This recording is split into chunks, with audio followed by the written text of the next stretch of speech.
Video دیکھنے سے پہلے جلدی سے سبسکرائب کرو، جلدی جلدی جلدی۔ ایک بار کی بات ہے، ایک گاؤں جہاں رات کے اندھیرے میں عجیب و غریب امور رونما ہوتے تھے۔ ایک بچہ جس نے اپنے دوستوں کے ساتھ ایک جنگل کے سفر کا فیصلہ کیا۔ اس جنگل کو بھوتوں کا جنگل کہا جاتا تھا، کیونکہ وہاں رات کو راز کی کہانیاں ہمیشہ سنی جاتی تھی۔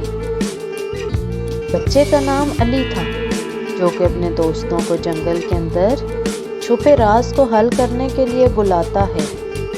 ان کے ساتھ ان کے دوست فاطمہ اور کامران بھی تھے، جو اس مہم میں شامل ہونے کے خواہش مند تھے۔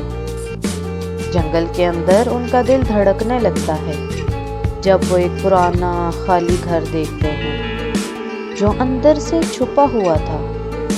آنے والی ہوائیں غیر معمولی لگ رہی تھیں۔ رات کی خاموشی میں کچھ ایسا محسوس ہو رہا تھا جیسے کوئی غیر معمولی چیز وہاں موجود ہو۔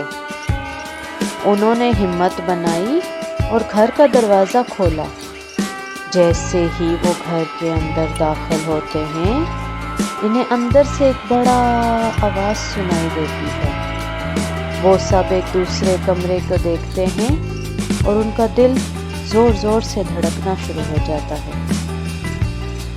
گھر کے اندر ایک بڑی پرانی تصویر لٹکی ہوئی تھی اور دیواروں پر خونی لکیریں بنی ہوئی تھیں۔